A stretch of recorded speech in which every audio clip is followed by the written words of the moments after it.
The Super Bowl MVP. It's one of the most exclusive honors in all of sports, right? A performance that gets absolutely immortalized. But have you ever really stopped to think about what goes into winning it? Because the story behind who gets that trophy, well, it's a lot more complex and way more fascinating than you might think. So, what does it take? What does it really take to be named the most valuable player on the biggest stage in football? Is it just about having the best stats? Or maybe it's about one single, unforgettable, game-changing play? Or is there something else going on? Maybe a hidden narrative that captures everyone's attention? Let's dive in and break it all down. Okay, first up, the basics. The award itself is officially called the Pete Rozelle Trophy, named after the legendary NFL commissioner. Now, who actually decides the winner? Well, it's a mix. A panel of 16 media members, sports writers and broadcasters, they hold most of the power, about 80% of the vote. The other 20%, that comes from a fan vote. So you actually have a say in this too. To really understand the MVP award, you have to start with one position, and one position only, the quarterback. Seriously, their dominance over this trophy's history is absolutely staggering. Just look at this number for a second. 34. In the entire history of the Super Bowl, a quarterback has walked away with the MVP trophy 34 separate times. And it kind of makes sense, right? The ball is in their hands on every single offensive play. They're the leaders, the focal point. They're pretty much the default choice for voters. And if that number wasn't enough, this chart really puts it all into perspective. I mean, look at that massive slice for the quarterbacks. It's wild. They've won more MVP awards than every other position combined. That leaves wide receivers, running backs, and all those game-wrecking defenders scrambling for what's left. And, inside that QB dynasty, there's an even more exclusive club, the multi-MVP club. And guess what? It's all quarterbacks. You've got the absolute legends like Bart Starr and Terry Bradshaw with 2 trophies each. Then you've got Joe Montana and Patrick Mahomes with 3 apiece. And then there's Tom Brady, all alone at the top with a ridiculous 5 MVP trophies. And what's really fascinating about the quarterbacks is just the sheer range we're talking about. On one end of the spectrum, you have Tom Brady, winning the award at 43 years old. 43! And then on the other end, you've got a young Patrick Mahomes grabbing his first one at just 24.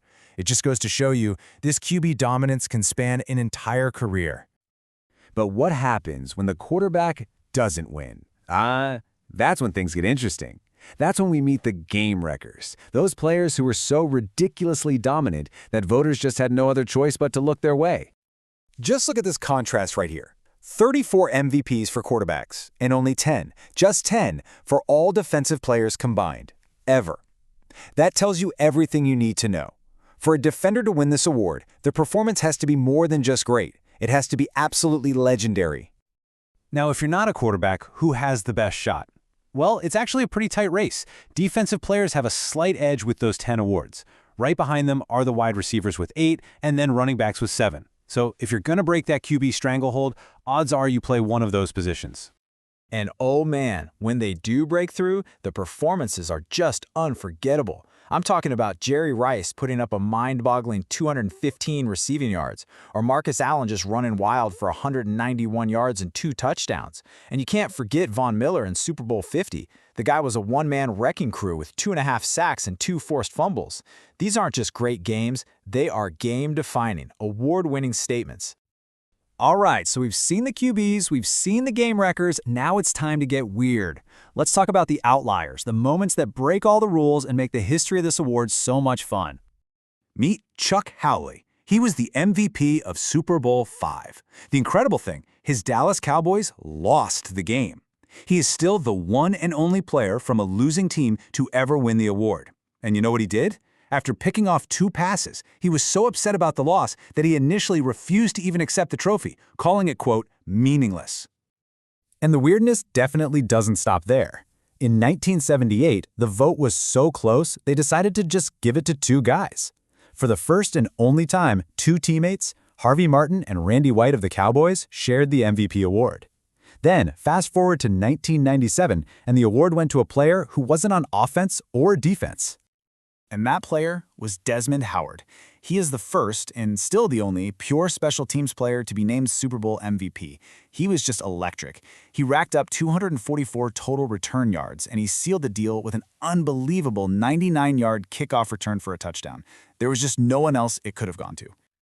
So we've looked at the QB dynasties, the defensive game wreckers, and all these crazy historical outliers. What does it all add up to? Is there some kind of secret formula for winning this thing? You know, when you look at all the winners, it seems like there's this unofficial recipe for success. Step 1, you need elite stats. I mean, you have to dominate the stat sheet, like when Steve Young threw a record 6 touchdown passes.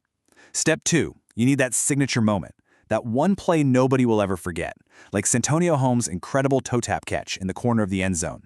And finally, step 3, it really helps to have a compelling story, a narrative that just captures everyone's imagination, like Doug Liam's becoming the first African-American starting quarterback to win a Super Bowl.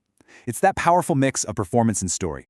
Which really brings us all the way back to our big question. When they hand out that Pete Rozelle trophy at the end of the game, are we really rewarding the single best player on the field? Or are we rewarding the player who had the best story, the most memorable game? It's something to think about the next time you're watching the big game.